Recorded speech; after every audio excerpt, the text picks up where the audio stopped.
So you have first start with the Jewish eschatology. And the Jews believe that they are the chosen people and they are God's, the Yahweh's favorite people. And the highlight or the apex of their civilization was King David's kingdom, the Davidic kingdom, and King Solomon. Okay, and this was when King Solomon built Solomon's temple, which was a house of God. And this was where Yahweh lived to be with his people. But unfortunately, the Jewish people were not loyal. They were unfaithful. So they started to marry foreign women, which brought in foreign gods.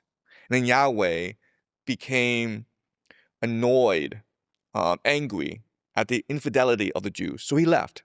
And this allowed invaders such as the Babylonians and Assyrians to conquer Jerusalem. And eventually this led to the Jewish diaspora, the scattering of the Jews. But even in the diaspora, they longed to return to Jerusalem to be reunited with their God. And in the Jewish tradition, what the rabbis tell the Jewish people is when God is ready, when the Jewish people are ready for this reunion, the Messiah will come. The Messiah will lead the Jewish people back to the Promised Land.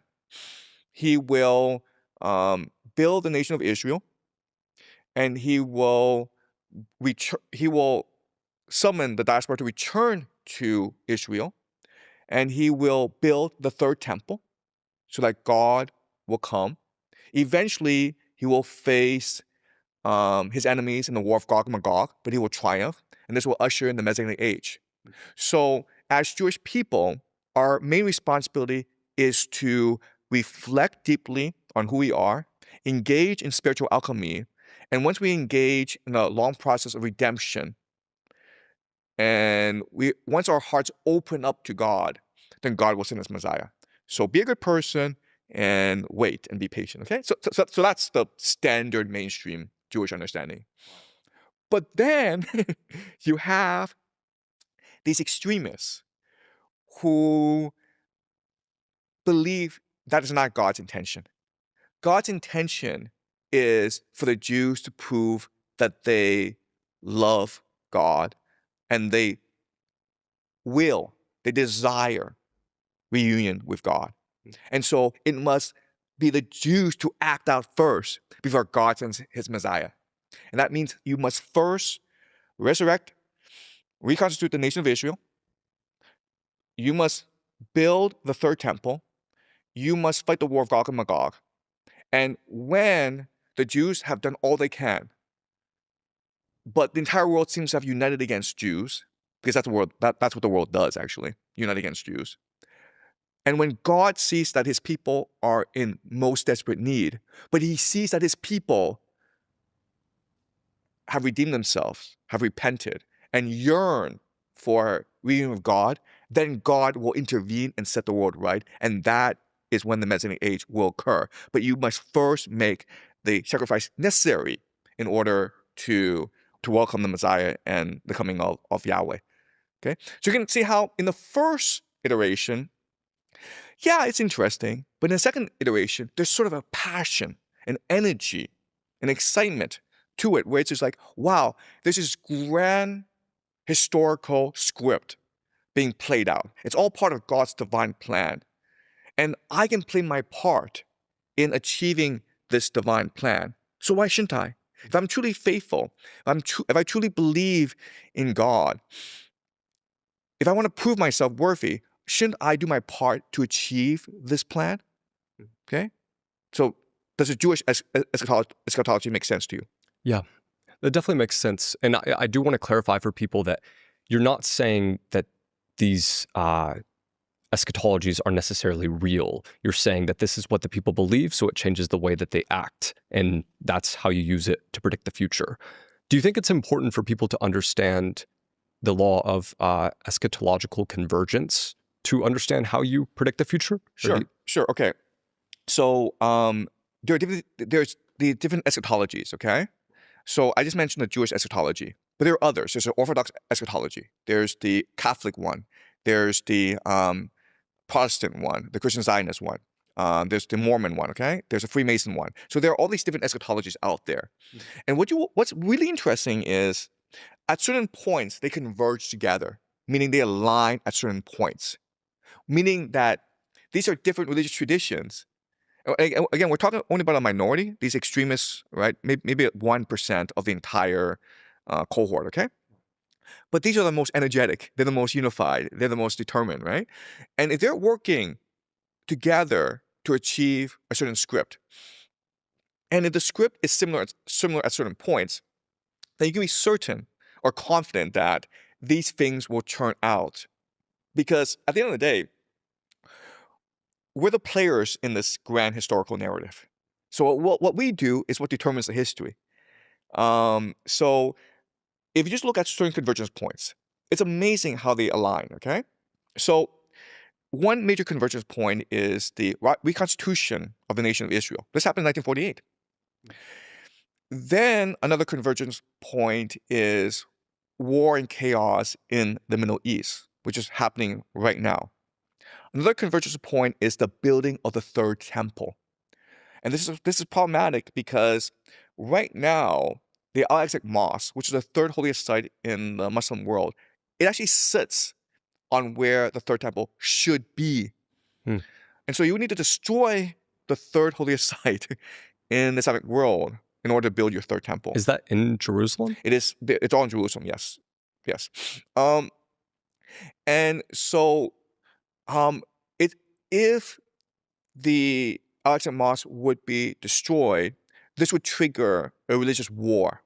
But again, if these eschatologies are really powerful and true, they all agree there will be a religious war in the Middle East, which will lead eventually to the war of Gog and Magog, which is also what they agree on. They also agree, this is really interesting, is that America will not be part of this narrative, right? America does not participate in the Middle East. So, in other words, what they all believe is that America will lose this war against Iran and retreat back to North America and be engulfed in civil war. That's what they all believe. They also believe that China will not participate in the Middle East affairs, and China will probably retreat also into its own borders and turtle up. Yeah, so you have this convergence, and that's how I'm able to make these predictions because, well, if they want to behave in this way and they're powerful people, well, they'll probably succeed. You made a series of predictions. I have some dates here. What's your prediction for 2027? Sure. Okay, so let's look at some major events that are happening right now. Okay, so you've got this war in Iran that seems to be escalating day by day. You have the midterms coming up in November, and people expect the Democrats to sweep the House, in which case they will probably impeach Donald Trump. And you also have basically global economic collapse because the Iranians have closed the Strait of Hormuz. And so fertilizer and oil, LNG, are not able to be transported around the world. So the Middle East provides about 20% of the world's oil supply. And it's also high quality that the rest of the world can't actually replicate. So these are all very pressing issues right now, right? So my prediction for how things will unfold is that, number one, I think this war between the United States and Iran will only escalate. There can be no off-ramp because, first of all, Donald Trump sees this war in Iran as crucial in achieving his Messianic mission, which we talked about earlier. The military-industrial complex, Pentagon, the military, once they get into a war, they don't back out. It's human nature, right? Where it's some cost fallacy, where you've already invested so much into this war, and you're not gonna say, you know what, I've lost enough, I'm gonna go home, right? It's like going to a casino and you've lost $1 million. You're not gonna go home after losing $1 million. You're like, no, no, no. My luck will turn around, right? And also, like, if I go home, my wife is gonna shout at me for the rest of my life. So screw that. I'm gonna stay here, right? So sunk cost fallacy, mission creep. The Pentagon will not abandon this war. It will only escalate. You've got tens of thousands of troops being transported to the Middle East anyway, right? So all the ingredients are in place for major escalation. Okay, so you'll see a ground invasion of Iran, in which case it's gonna be a quagmire. America's gonna be stuck there for 4 years, I think, is optimistic. 4 years is optimistic, possibly 10, 20 years. Okay, so that's one prediction. Another prediction is that the midterms will not go the way people expect them to go. I'm not saying they'll be canceled, but what I'm saying is that right now, Donald Trump and the Republicans are trying to pass something called the Save America Act, Right. which is to say that they want voter ID. Now, the Democrats are saying that voter ID is akin to voter suppression. And the reason why is if you have voter ID laws, then you need ICE officers in the polling stations. And we know what ICE is like, right? So we can imagine that there'll be intimidation, there'll be some fraud going on in November. There may also be a cancellation of certain elections. I don't know how the midterms will turn out, but what I will say is that it's almost insignificant how the midterms turn out, because it's possible the Republicans stay, they maintain the House and the Senate, in which case Donald Trump continues his war. It's also possible the Democrats put up people called the Blue Dogs, who are national security apparatus people who are Democratic. Okay, so these are people who are CIA, who are Pentagon, and they would support this war. So they come into office and they would impeach Donald Trump if he did not continue this war. Okay, but it's also possible the Democrats sweep and they impeach Donald Trump, and this won't change anything because he still has the power to fight this war to the bitter end. And if he gets impeached, you can imagine that he'd be even more determined to fight this war. So I don't know what the midterms will turn out, but I will say that it will not be the way people expect it to work out. I think there'll be a lot of surprises. And I will also say it won't change the trajectory of this war. I think the trajectory of this war is already set. Okay. I will also say that by 2027, you should have the framework for national draft already in place. It is possible they've already passed legislation to create the national draft, or it's possible that certain people have already been drafted. I think by 2027, ICE will be much more powerful than people imagine. I think they want to deploy the National Guard to all major cities in America because they're preparing for economic collapse, they're preparing for financial collapse, they're preparing for the national draft. And they will need law enforcement and National Guard in all the major cities, especially in Democratic cities like Los Angeles and Boston and Chicago, where they expect the resistance to be the greatest. By 2027, all the ingredients for civil war should already be in place. I don't mean actually, two militaries fighting each other, but I'm saying like nationwide discontent and riots and protests and insurgencies. Okay, so this is going to be low-level conflict, but it's going to be what the Civil War will look like for the next few years. So the global economy should have collapsed by 2027. So JP Morgan has reports saying that the world will run out of oil by the end of this month. And that's because of the closing of the Strait of Hormuz. That's right, because of the closing of the Strait of Hormuz. But the problem of the world is that people are used to efficiency, which is to say getting resources as cheaply and as quickly as possible. And the entire world is structured around efficiency. And the problem, though, is that efficiency and resilience are at odds with each other. So the example is just-in-time inventory, right? So companies don't have inventory because they don't want to bear the cost of inventory. So they just use just-in-time um, supply chains, meaning like you will only keep this thing in place for a couple of days before you ship it to another place. But what happens if there's a chokehold, right, or on the supply network, like the Strait of Hormuz? Well, then your entire system implodes because there's not enough inventory to go around. People aren't stocked up on necessities, right? So this crisis that we're seeing in the global economy will only get worse, and it's going to extend to every aspect of life. Where you think, okay, well, I don't drive a car or I don't fly a plane for next year. Like, no. That's not how these things work, man. Cheap energy is the foundation of the entire modern global economy. So it's not just travel, it's also food, man. It's possible they have to start rationing food. So a few days ago, Prime Minister Albanese of Australia and Prime Minister Keir Starmer of the UK start to address their nations. And basically, their point is, and it's very subtle language, but their point is, buckle up, guys. Okay? Because right now it's going to be food shortages, but imagine if there are food rationing going on, right? So this is a world that's unimaginable for most people, but it's a world um, of limited resources.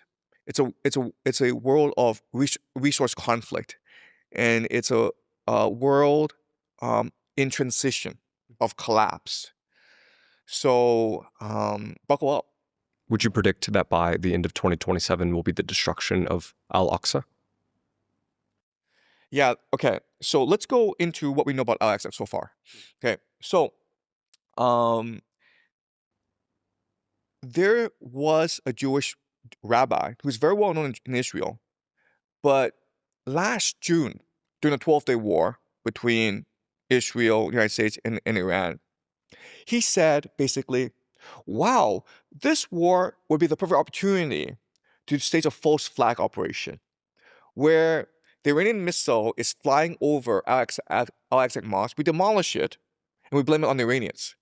Then the Persians and the Arabs would go to war against each other and we could laugh our heads off.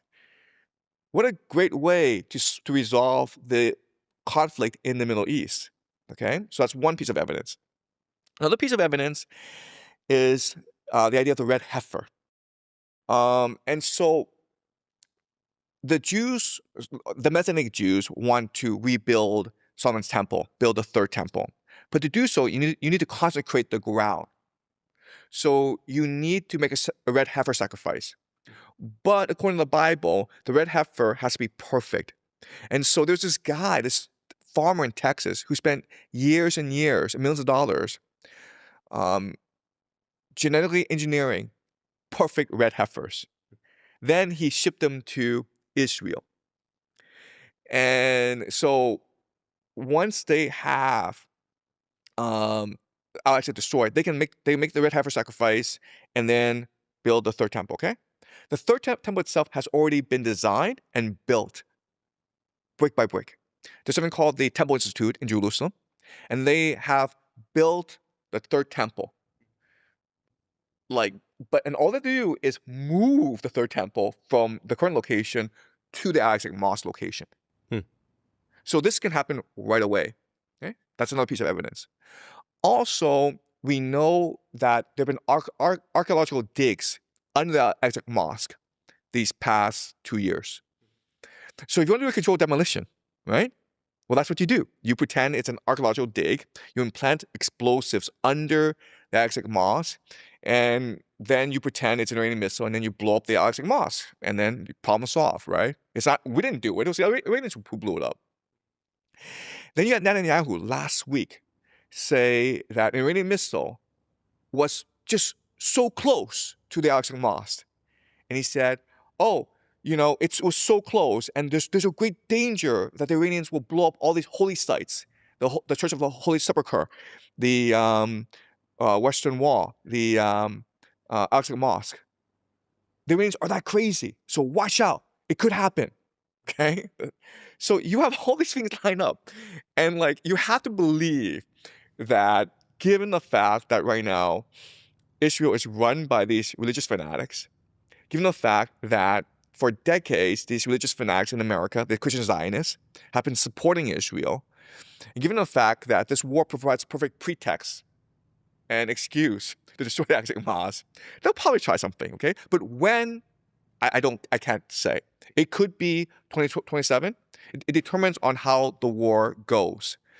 And also, like, the thing about these religious people is they believe in astrology. They believe in numerology. Okay, so if they were to do this, there has to be a ritual, and there has to be a astrological alignment.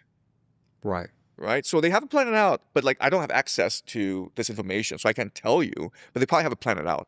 And they'll probably enact a ritual involving a false flag in order to destroy the Al-Aqsa Mosque. That's my guess. That part really fascinates me. And I think we'll touch into that later in the interview. But what would that trigger, theoretically, the destruction of Al-Aqsa Mosque? Right, so I think they've already telegraphed the plan, which is like they'll pretend it's an Iranian missile. Yeah. And then they'll do a controlled demolition of the mosque, and they'll blame it on the Iranians. And at this point, the war will be so confusing because Americans have sent in ground troops, and the war is raging on multiple fronts, where the Iranians are also destroying the oil refineries, the desalination plants of the Middle East.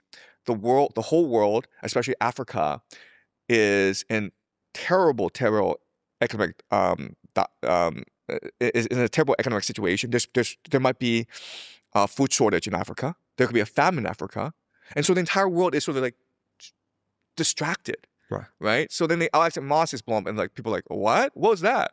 What is the Al-Aqsa Mosque, right? Because like people don't have enough food to eat. There's rioting in the streets.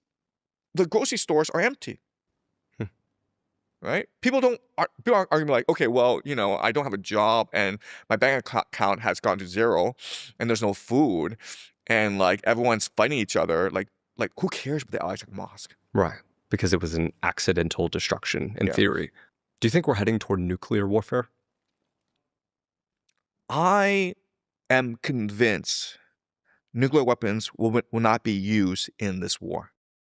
And the reason why is, according to game theory, Iran, Israel, and the United States do not benefit at all from the use of tactical nuclear weapons.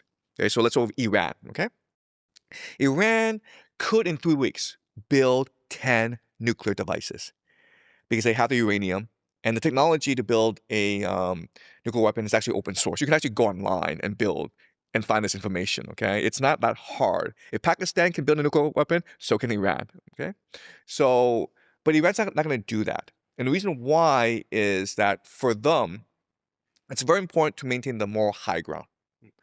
And also, the only way they can lose this war is if nukes start flying, right? So you have 10 nukes, okay, you might destroy Israel, but then America has thousands of nuclear weapons to destroy you, right? So that's not strategic. And the Iranians have demonstrated that they are very strategic and very thoughtful in their actions. They've shown a lot of restraint in this war so far. Okay, so Iran's not that interested in using nuclear weapons. They probably don't even want a nuclear weapon, okay? Israel is getting all at once, right? Because Israel is trying to achieve the Greater Israel Project. It's trying to control the Middle East. So it needs America and Iran to destroy each other. Right now, they're trying to target Iran's critical civilian infrastructure, including desalination plants, including power plants. In fact, Donald Trump has threatened to blow up every single power plant in Iran if he's losing this war. Recently, I think yesterday, really, the Americans blew up a civilian bridge. Okay, so as this war escalates, the Americans are going to blow up every single piece of critical civilian infrastructure in Iran, including bridges, power plants, reservoirs, desalination plants. So that's going to take, a few years for Iran to recover. So Iran's not going to be a threat to Israel in the long term. Okay, America will send in ground troops into Iran at some point to win this war, and it'll be a quagmire for the Americans. They might send 100,000, they might send 500,000, who knows? But regardless of how many they send in, they're still going to lose the war because Iran is much too big, and the Iranians are much too determined, right? So it'll be like another Vietnam, in which case the Americans are forced out of the Middle East. And CENTCOM, the entire American military infrastructure then goes to Israel, right? Israel now becomes the dominant power in the Middle East. So from Israel's perspective, you don't even want to win this war. You don't even want to participate in this war. You just want America and Iran to duke it out for as long as possible, right? So why use nuclear weapons? Okay? The United States is, if you're Donald Trump, you're trying to rebuild America, and you don't really care actually what happens in the Middle East. You win this war, great. You lose this war, I can deal with that. You care more about what happens in America. You care about using the national draft. You care about ICE. You care about election tampering in order to consolidate your power in America. That's the thing about war. War drives political transformation. And so Peter Hegseth yesterday fired 3 top military generals. You can do that in a war because they're not obeying you. They're not following their orders, right? So war is a great mechanism of political transformation. And that's what Donald Trump is focused on, right? So you want to drag this war out as long as possible because that gives you more power, right? So there was a press conference between Vladimir Zelensky and Donald Trump. And basically, a reporter asked Zelensky, hey, when are you going to retire, man? You've been president for how long? And Zelensky's like, well, we're in a war, so we've suspended the Constitution. And Donald Trump's like, you can actually do that? And Zelensky said to him, oh, yeah, you like that, don't you? Right? So he's telegraphing to you his intentions. They're not joking here, right? So the longer this war drags on, the more that America is mired down in the Middle East, the more Donald Trump benefits politically and personally. So why would he use nuclear weapons? Professor Zhang, a lot of what you predict is driven by economics. So before we get into your next major prediction, you said money is alchemy used by the elites to enslave us. Sure. Why do you think consumerism is the perfection of slavery, and why do you see money as alchemy? Okay. All right. So this is a really complicated question, okay? So I want to introduce 2 philosophers to help us structure our discussion. The first is Immanuel Kant. What Immanuel Kant says is that there's no objective reality. Everything is a creation of our imagination, right? So he differentiates between noumena and phenomena. Noumena are the things in themselves. The phenomena are the things to us. And so what we do every day is we participate in reality. We create reality because we filter reality using time and space. So time and space exists to us. They are what is called the ego. But time and space don't actually exist outside of us. And so that's a really important idea to understand, that reality is a hallucination. It's a collective creation. So whatever we imagine reality to be, reality becomes. Okay, so that's the first idea. Second idea is Plato's cave. So in his book, The Republic, Plato writes about the allegory of the cave. So imagine a cavern, and everyone, about 1 million people, are living there. They're all lined up one by one, staring at a wall. Okay, and they're chained to this wall, and their necks are shackled down. So they can't even move their necks to look around them. They can only stare directly into the wall. And behind them are some people, they, okay? Plato never clarifies who they are. Doesn't really matter who they are. Okay? But what they do is there's a fire behind them, and they take puppets, and they reflect these puppets onto the wall. And so the only thing we can see is the wall, right? So we see these shadows, and we think that this is reality itself. Okay, we know better. You and I know better, but the people inside the cave, because they've never been outside, they've never seen sunlight, they don't understand the concept of shadows. So they think these shadows are reality itself. And so what they do is they give names to these shadows. They create stories out of these shadows. They create a religion out of these shadows. So what these shadows are a way to structure and direct and focus our attention. And in our world, that's what money is.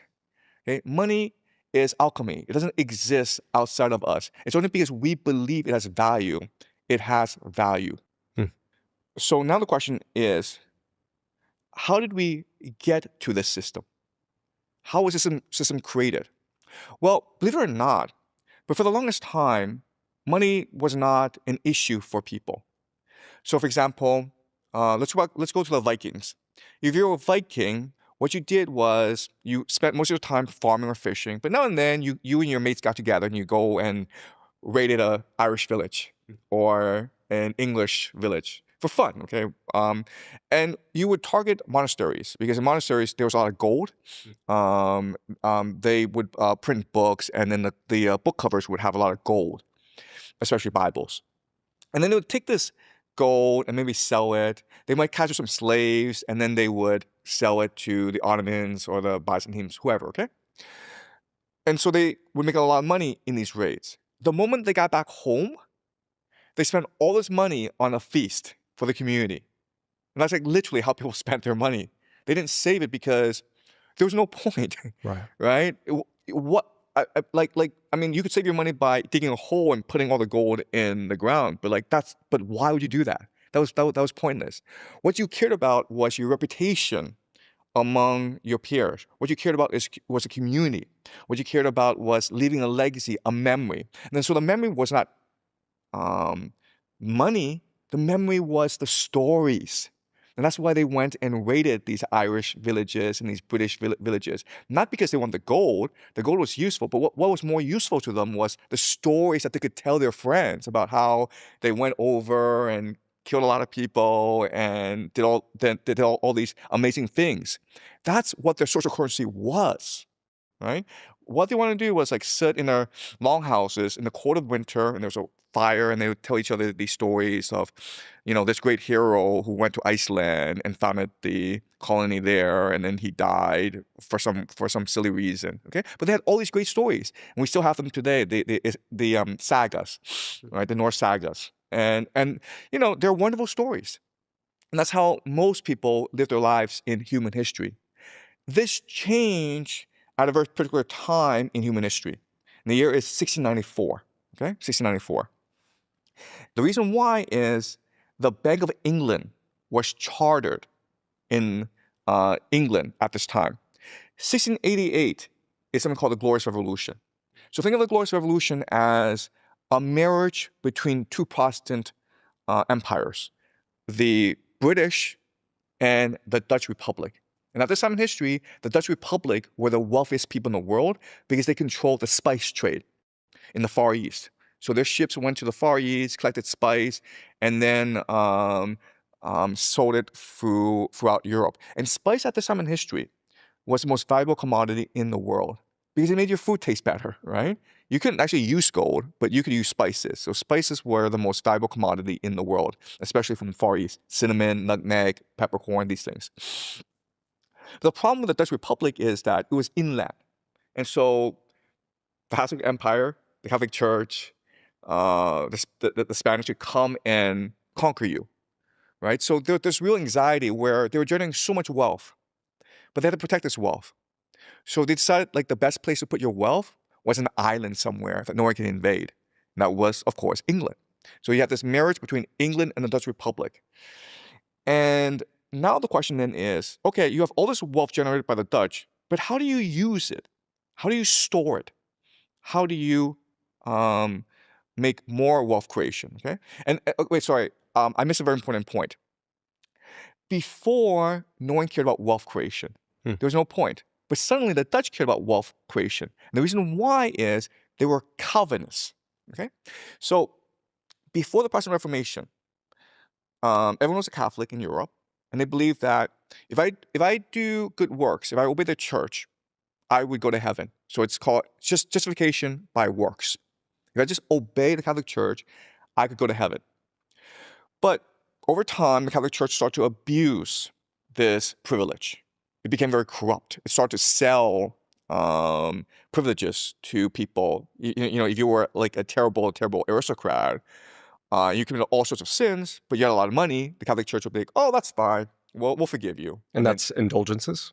Exactly. The word is indulgence. That is correct. And the idea of indulgence is that you don't go to hell, you go to purgatory. And then you go to heaven. Because technically, you know, if you've done all this evil in the world, we should go to hell, okay? But if you paid the Catholic Church enough money, the indulgence, then you could go to purgatory and shorten your stay there. And in order to build these monumental churches like St. Peter's Basilica, the church was selling indulgences left and right to anyone, okay? So it's this massive corruption scam. And so obviously a lot of people would be very angry at this. And so people like Martin Luther and John Calvin, they started to question the authority of the church. And their main dispute, theological dispute, is you shouldn't be able to go to heaven just because you have money or because you bribe the priest. You should go to heaven because you have faith. But then the question then is like, how do you prove you have faith? And so John Calvin proposed the idea of double predestination.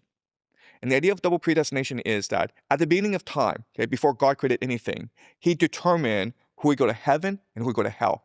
That's double predestination. So it didn't really matter if you obeyed the Catholic Church. It really didn't. The Catholic Church had no authority over you. So just ignore it and focus on your own internal salvation, right? But then the question is like, okay, then how do you know that you're one of the elect? Well, because you're successful in life, because of your wealth. So the more wealth you generate, the more you know that God favors you.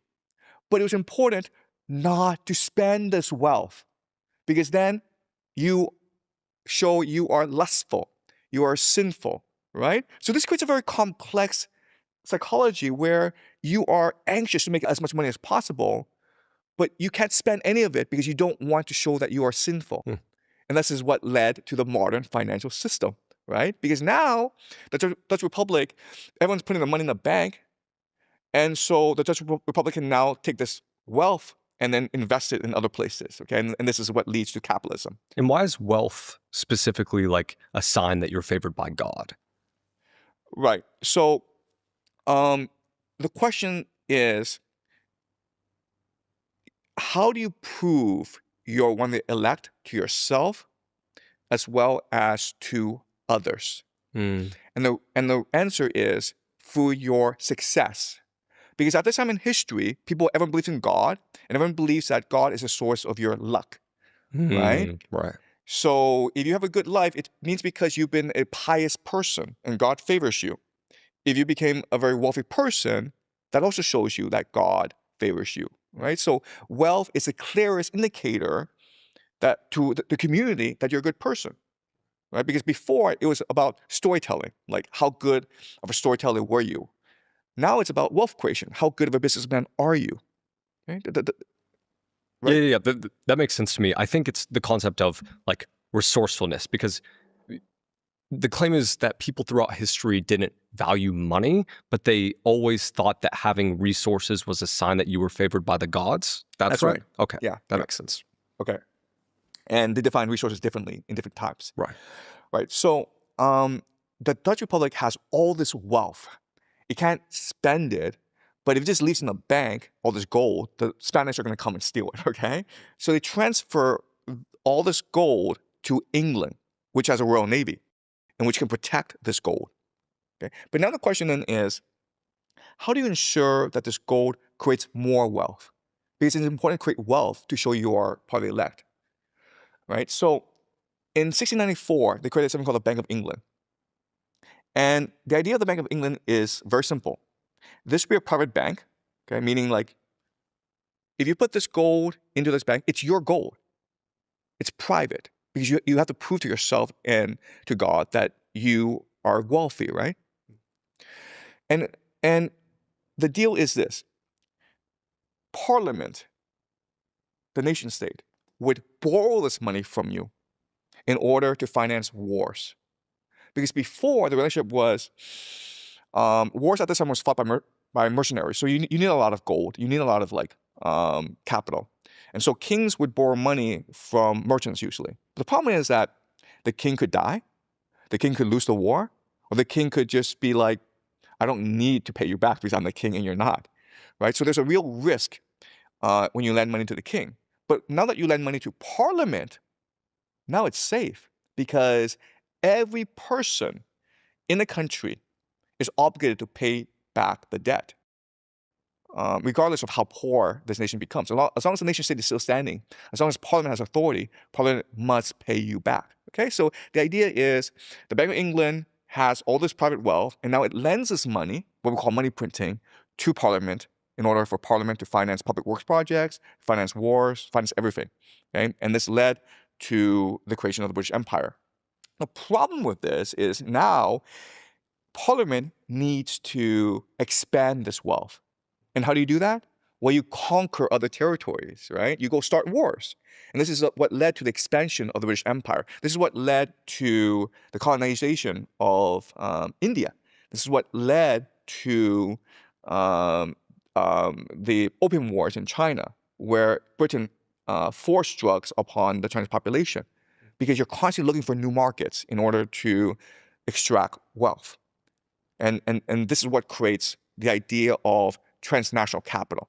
Okay, the first principle is the creation of wealth for the purpose of wealth creation. Okay, no other ends. It's not to make a better society. It's not to make a better world. It's not to improve the lot of humanity. It's just wealth creation, and that's all. And that's all they care about. And that's number one. Number two is it's transnational, meaning what they care most about is the liquid movement of capital around the world. So wherever there's an opportunity, they want to move that capital. So an example, of course, is America's Gilded Age, when America was rapidly industrializing. And so the City of London, the Bank of England, shifted a lot of transnational capital to America. The problem with America, though, is Americans hated the British at this time. And they hated transnational capital because they saw transnational capital as a source of all evil. So what they did, which was very clever, is they had agents that they handpicked in order to promote transnational capital in America. And these people are called John D. Rockefeller, Andrew Carnegie, Commodore Vanderbilt. That's how they became very wealthy, right? Because think about this, how John D. Rockefeller came from nothing.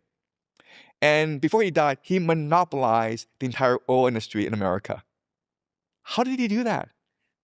Just do the math. It's impossible to monopolize an entire nation's oil. You can monopolize maybe Ohio or Florida. Sure, I can understand that. But when you monopolize the entire nation of America, that's ridiculous. Okay, and so I think the best logical explanation is that transnational capital recognizes his potential and backed him and gave him the financing to buy all his competitors, which makes the most logical sense, right? So that's what transnational capital does. It's only interested in wealth creation. It moves capital around from place to place. It has absolutely no loyalty to nation, and it believes in open borders. It believes in, it sees religion as a threat. It sees monarchies as a threat. And most people don't appreciate this, but transnational capital also financed the creation of Marxism, okay, in two aspects. The first aspect is, if you go and look at the life of Karl Marx, he was being bankrolled by Frederick Engels. Frederick Engels' father was an industrialist. So this is transnational capital. And why would they finance Karl Marx? And Karl Marx spent most of his life in Britain, right? So that's the first example. The second example is, if you look at the Bolsheviks, this was an extreme French political party in Russia that no one liked. Everyone thought these people are crazy, they're fanatics, but they had access to transnational capital. They were financed by Wall Street. And so during the Bolshevik Revolution, transnational capital was bankrolling them so that they could hire mercenaries to fight the war.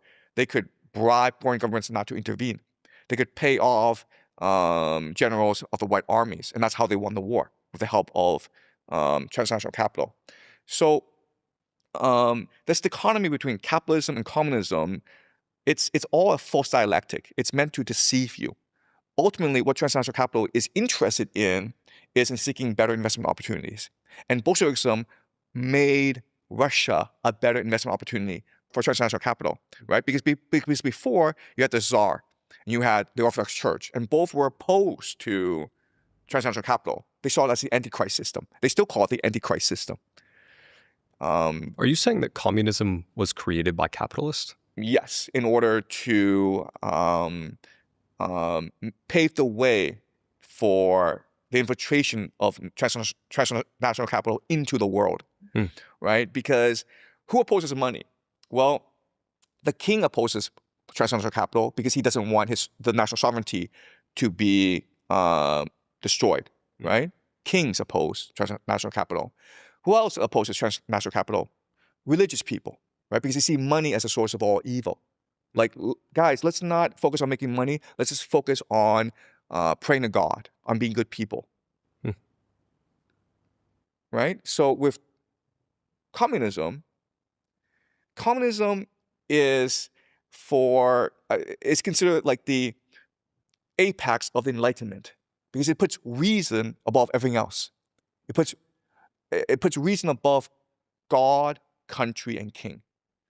And no other philosophy did that before, right? So communism was crucial to the development and conquest of transnational capital. Was it a controlled opposition for them, pretty much? So well, like it was made to be an enemy, so people promoted capitalism, which in turn promotes transnational capital. Right. Okay. So what we need to understand is for transnational capital to win, it needs to create an entire worldview, an entire religion, an entire philosophy, so that it can infiltrate your mind, right? Because again, throughout most of human history, we didn't care about money. We cared about the community. We cared about our status in the community. So what transnational capital did was not only did it sponsor Marxism, but also sponsored other movements as well that were key to creating the world that we live in. Okay, so one person that they sponsored was John Locke, who proposed that private property is an intrinsic right given to you by God, and this was new at this time.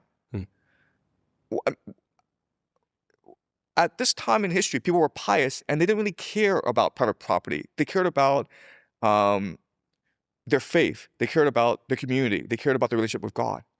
Now, John Locke is saying that private property is something given to you by God, and therefore it is protected by God. Another idea he promoted was something called empiricism, which is to say like you can only know things that you experience. And this is, again, a radically different concept from religion, which is you should feel God in you. And there are these spirits, holy spirits, around you. And John Locke's saying, no, guys, you're just hallucinating. You're delusional. Things only exist if you can experience them yourself. You can't just imagine things. You just can't believe these things. You have to be able to see these things, right? And this gives us David Hume, who promoted the idea of skepticism, which is to say, you know what? Even things you see may not be true, okay? You have to be skeptical about everything you believe because a lot of things you believe may just be a product of custom and memorization as opposed to reality itself. So he gives an example of, let's just say you've seen 10,000 white swans. Now you can induce the idea of induction that all swans are white. But is that really true? Well, it's not true because there are black swans. Not that many, but there are. Which is to say that all knowledge is based on induction, right? Because it's impossible for you to see all swans. If you've seen 10,000 swans and they're all white, you have to believe that all swans are white. But that's not true, right? Which is to say that your inductive ability is very limited. So David Hume is questioning the very project of philosophy. He's questioning the very project of enlightenment. and science. Okay, so that's it. Then you have Jeremy Bentham, and his idea is this: you have you can only know things that you experience, and even these things you experience, you cannot know to be true. So you can't actually appeal to universal principles. So what's the solution to this crisis? Utility. If it's useful to you, it must be good. What is useful? It gives you pleasure. It must be good. How do you know money creation is good? Because money creation, you can buy things, and buying these things gives you pleasure. Therefore, you know it's good. And then from Jeremy Bentham, you have John Stuart Mill, his protege. And then John Stuart Mill takes this idea of utilitarianism and applies it to all of society, which is to say that how can we judge whether or not social policy is good or not? Because it's useful, because it appeals to our sense of pleasure. Therefore, feminism is good because it brings women into society. Therefore, liberalism is good because it empowers the individual. And all these ideas together then form the framework for modern society. Right? But again, what's important is these ideas are an outgrowth of transnational capital and its demand to control reality itself, our perception of reality itself, by making the world more materialistic, but by making money the main organizing principle of reality, whereas before it might have been God or love or family or community. Here's the part that should terrify you. Zhang lays it out without emotion. The US-Iran war is not going to end clean. It escalates, ground troops, quagmire, years, maybe a decade, of American blood and treasure sunk into the desert. Trump, the Pentagon, the military-industrial complex, none of them can walk away. Sunk cost fallacy meets messianic mission. By 2027, the framework for a national draft is already in place. Young white men, the backbone of the military. Get the letter, while ICE and the National Guard flood the big cities, especially the blue ones, preparing for the economic collapse that's coming when the Strait of Hormuz stays shut. Oil, fertilizer, food. The cheap energy foundation of modern life cracks. Grocery shelves empty. Rationing talk starts. Riots. Low-level insurgency. Nationwide discontent that looks a whole lot like the early stages of civil war. And here's the gut punch Zhang delivers. In the end-time script these extremists follow, America does not get to stay the global superpower. It loses the war, pulls back to North America, and tears itself apart internally. China turtles up. The Middle East burns on schedule for the Third Temple and the final battle. White America is not the chosen actor in this play. You're the distraction. The empire that overreaches, breaks, and gets written out of the next chapter. Zhang isn't cheering for it. He's just reading the map the most motivated religious players are following. And right now, that map has your country heading for the cliff. So there it is. A Chinese professor looked at the same religious texts, the same war drums, the same political moves, and told his students what comes next for America. White America. The warning has been issued. The script is already being acted out. Whether you believe the prophecies or not doesn't matter. The people who do believe them are powerful, organized, and moving. Prepare accordingly. Or get ready to live through the collapse Zhang just described. The clock is ticking toward 2027. You have been warned.